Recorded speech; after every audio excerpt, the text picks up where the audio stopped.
Assalamualaikum warahmatullahi wabarakatuh. Untuk kumpulan ini, kami akan membentangkan tajuk pandangan orientalis terhadap Al-Quran. Okey, nama saya Anis Alda binti Muhammad, nombor matrik 052082. Untuk pengenalan, sebahagian besar pihak orientalis yakin bahawa Al-Quran itu merupakan kitab suci yang dipengaruhi oleh tradisi agama Yahudi dan Kristianiti, yang mana di dalam Al-Quran ini meliputi ajaran keimanan, hukum moral dan kisah-kisah para nabi. Pihak orientalis berusaha membuktikan bahawa Al-Quran ini bukan wahyu yang diturunkan daripada Allah Subhanahu Wa Taala. Malah pihak orientalis ini beranggapan bahawa Al-Quran itu merupakan ciptaan Nabi Muhammad SAW. Seterusnya iaitu definisi orientalis. Okey, seperti yang kita tahu, orientalis ini berasal daripada perkataan Orient yang bererti timur. Okey, orientalis ini merupakan orang-orang barat yang mengkaji ilmu-ilmu ketimuran seperti bahasa, sastra, tamadun dan agama. Tetapi bagi dunia Islam pula, bagi orang Islam, mereka berpendapat bahawa orientalis itu orang barat yang mengkaji tentang tamadun dan selok-belok agama Islam, termasuk Al-Quran, hadis, sejarah, bahasa dan sebagainya. Nama saya Nur Anis Amani binti Marzuki, nombor matrik 052072. Seterusnya kita masuk kepada konsep Al-Quran. Al-Quran ini merupakan kalamullah yang mengandungi mukjizat diturunkan kepada Nabi Muhammad SAW melalui perantaraan Jibril alaihissalam, ditulis dalam mushaf, dipindahkan kepada kita secara mutawatir dan menjadi ibadat dengan membacanya. Susunan Al-Quran ini terdiri daripada cantuman 28 huruf hijaiyah, yang mana keseluruhan Al-Quran ini mengandungi 323,671 huruf, 77,437 kalimah, 6,236 ayat, 114 surah, 30 juzuk, 60 hizib dan 240 makra'. Kelebihan Al-Quran ini merupakan mukjizat teragung dan merupakan mukjizat Nabi yang kekal hingga hari kiamat. Bismillahirrahmanirrahim. Assalamualaikum warahmatullahi wabarakatuh. Nama saya Aida Husna binti Syamsul Rizam, nombor matrik 052084. Saya akan menyambung pembentangan kami. Isi yang seterusnya ialah pandangan orientalis terhadap Al-Quran. Terdapat pelbagai pandangan dan dakwaan yang telah diberikan oleh pihak orientalis terhadap Al-Quran. Antaranya ialah pihak orientalis mempertikaikan keaslian Al-Quran. Richard Bell, Profesor Bahasa Arab Universiti Edinburgh mendakwa Al-Quran bersumberkan kitab agama Yahudi dan Kristianisasi serta sumber-sumber Arab. Menurutnya, Nabi Muhammad telah menulis Al-Quran dengan menggunakan Bible sebagai sumbernya dan juga Perjanjian Lama semasa baginda menulis cerita-cerita di dalam Al-Quran.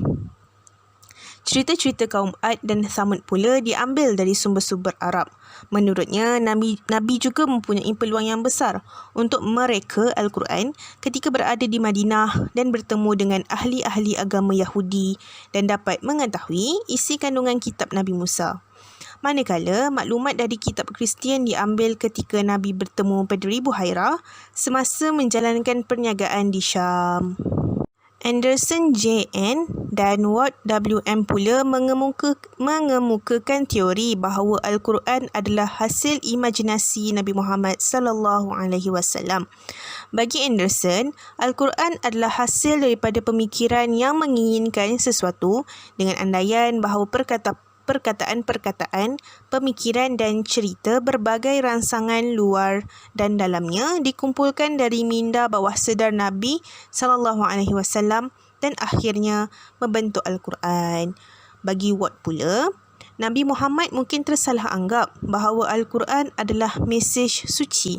Apa yang kelihatan kepada seseorang sebagai datang daripada luar dirinya, mungkin sebenarnya datang dari fikiran bawah sedarnya sendiri. Oleh itu, Al-Quran boleh dilihat sebagai hasil ciptaan dari imajinasi kreatif Nabi Muhammad SAW. Tuduhan yang kedua pula ialah pihak orientalis mempertikaikan susunan surah dalam Al-Quran. J.M. Rodwell 1963 menuduh para pengumpul Quran kerana menterbalikkan dan mencampur adukkan susunan ayat-ayat Makkiyah dan Madaniyah.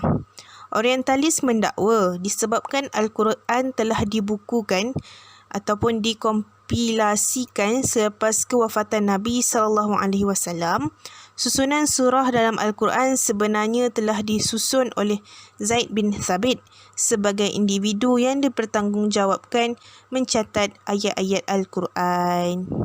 Berikutan pandangan atau dakwaan dari pihak orientalis, orang Islam sendiri telah memberikan pandangan balas Islam terhadap mereka. Yang pertama, tuduhan yang pertama yang melibatkan keaslian Al-Quran ialah tidak kira betapa kreatifnya imajinasi seseorang, ia tidak akan mampu melahirkan suatu hasil karya terbaik yang sama keseluruhannya atau sebahagian daripada kandungan Al-Quran. Teori mereka juga salah kerana teori tersebut sama seperti dakwaan-dakwaan yang diajukan kepada Nabi SAW oleh orang-orang kafir yang telah menggunakan istilah mimpi-mimpi karut sebagai ganti kepada imajinasi. Ayat yang menggunakan istilah mimpi-mimpi karut sebagai ganti kepada imajinasi ini boleh dirujuk di dalam surah Al-Anbiya ayat 5. Menurut Dr. Abdullah Daras di dalam bukunya Madkhal ila Quran, beliau telah menolak tuduhan yang mengatakan adanya sumber kemanusiaan bagi Al-Quran. Menurut beliau, sukar untuk kita menerima tuduhan ini kerana Al-Quran mengandungi ilmu-ilmu yang luas dan terperinci dengan pelbagai bidang. Al-Quran juga datang dengan maklumat yang jauh lebih luas dan sempurna daripada maklumat yang ada pada ribu Haira itu dan juga ahli-ahli kitab di seluruh dunia. Malah, Al-Quran datang membenarkan apa yang diturunkan kepada Nabi Musa, Nabi Isa, Nabi Daud, Nabi Sulaiman dan lain-lain Nabi. Al-Quran datang menjadi penghakim dan penilai kitab-kitab terdahulu yang telah diselewengkan oleh para agamawan mereka. Seterusnya, tuduhan kedua yang mana pihak orientalis mempertikaikan susunan surah dalam Al-Quran. Ia telah disanggah oleh Dr. Maurice Bucaille, iaitu seorang orientalis yang amanah. Bucaille berkata, Khalifah yang ketiga, Uthman bin Affan, yang berkuasa dari tahun 644 Masihi sehingga 655 Masihi, membentuk satu panitia yang terdiri daripada para ahli dan memerintahkan panitia tersebut melakukan nashah Al-Quran yang dikenali sampai kini dengan Mashaf Uthmani. Panitia tersebut berkonsultasi dengan para hufaz. Kritik atas atau autentik teks dilakukan secara ketat sekali.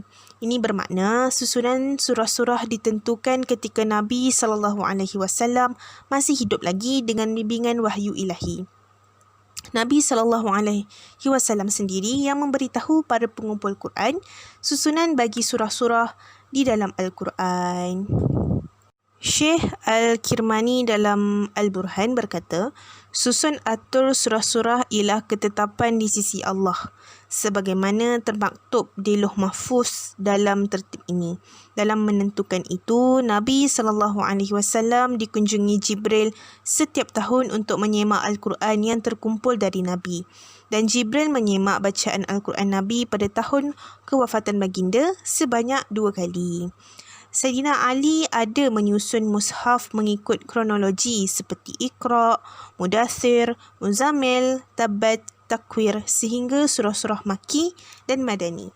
Namun, apabila para sahabat mengumpulkan Al-Quran dalam mushaf Uthmani, mereka semua berijma' atas susunan mushaf tersebut dan meninggalkan susunan mereka sendiri. Inilah yang ditegaskan oleh Syekh Manna Ibn Khalil Al-Qathan dalam Mabahith fi Ulum Al-Quran. Maka, tuduhan orientalis terhadap susunan surah Al-Quran itu salah sama sekali berdasarkan bukti sejarah dan juga hadis Nabi SAW. Nama saya Nur Anis Amani binti Marzuki, nama matrik 052072. Seterusnya ialah tokoh yang membahaskan keaslian Al-Quran. Jadi di sini saya akan sebutkan 5 tokoh. Yang pertama ialah Michael Carter.